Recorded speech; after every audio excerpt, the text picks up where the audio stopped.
E o nosso assunto de hoje é a Eucaristia. Por quê? Quando nós vamos à Santa Missa, à celebração, e comungamos a Eucaristia, a Igreja nos ensina que ali em nossas mãos está o corpo e o sangue de Cristo. E para isso nós vamos ver na Palavra de Deus. Tome aí a sua Bíblia, João 6,51. Eu sou o pão vivo que desceu do céu. Quem comer deste pão viverá eternamente.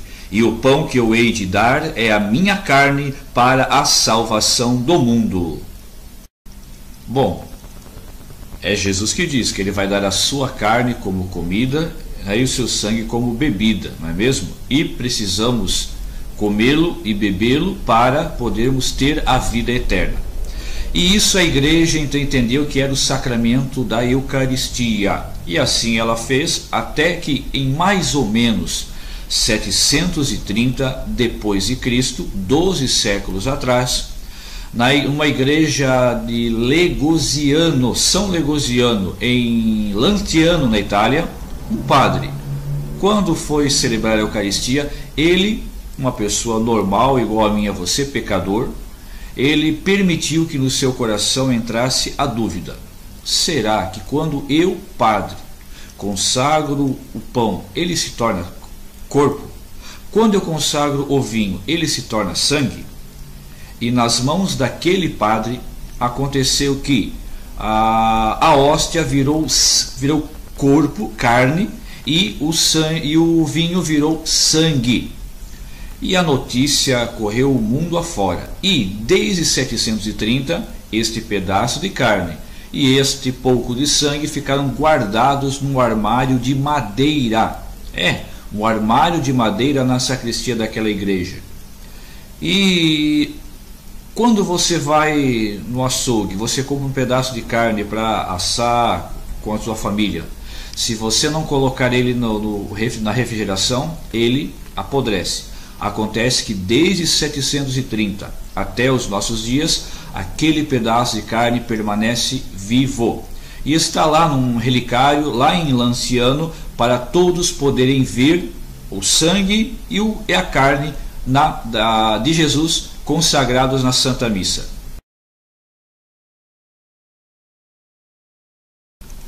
A Igreja Católica, sempre preocupada em que os seus fiéis conheçam a verdade, ela então convocou um grande cientista para estudar. Em 4 de março de 1971, ela então entregou esta carne e este sangue para que a ciência pudesse atestar se era verdade ou não era.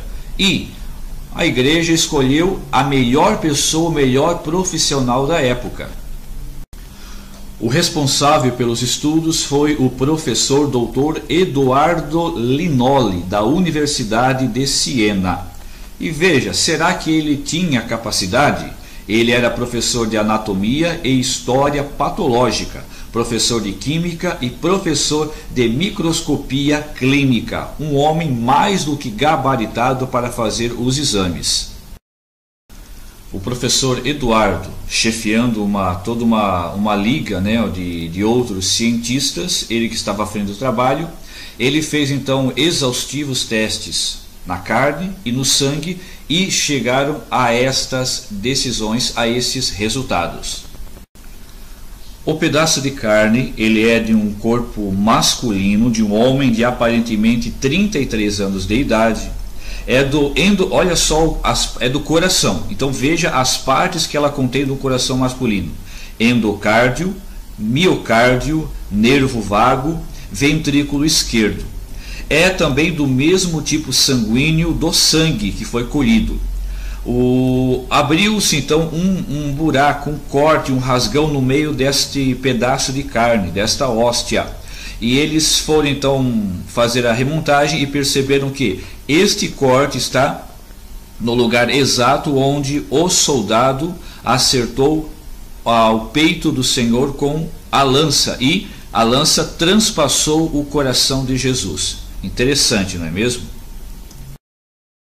Já o sangue, foi constatado que é sangue humano, do grupo AB, o mais comum em Israel, ali na região de Jerusalém, Belém, por aquele lugar. E também que é o mesmo tipo sanguíneo do sudário de Turim, aquele pano que está em Turim e que a igreja entende que é o pano que cobriu o corpo de Cristo. Não há no sangue conservante, o sangue está vivo durante 12 séculos sem a adição de conservantes, o milagre. E a impressão que eles têm é que cada vez que eles foram fazer o exame, parecia que era o sangue fresco, recém-colhido de uma pessoa viva.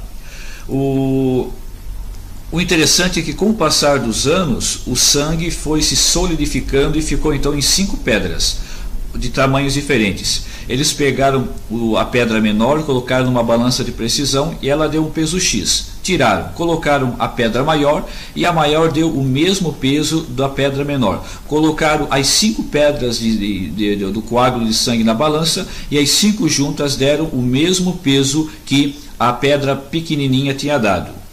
Milagre. É como que Jesus querendo dizer que ele faz do corpo dele o que ele bem deseja, né? Um milagre para todos nós podermos contemplar.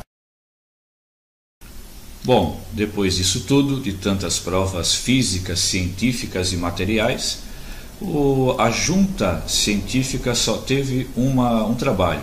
Enviaram a sua resposta para o Papa no Vaticano, dizendo o seguinte: verdadeiramente o Verbo de Deus se fez carne. Bom, de forma muito humilde e singela, eu espero ter te ajudado a acreditar ainda mais na presença viva de Jesus na Eucaristia, tá certo? Se for na missa hoje, você já vai diferente na fila da comunhão. Que Deus te abençoe, até o próximo encontro, tá certo? Até lá!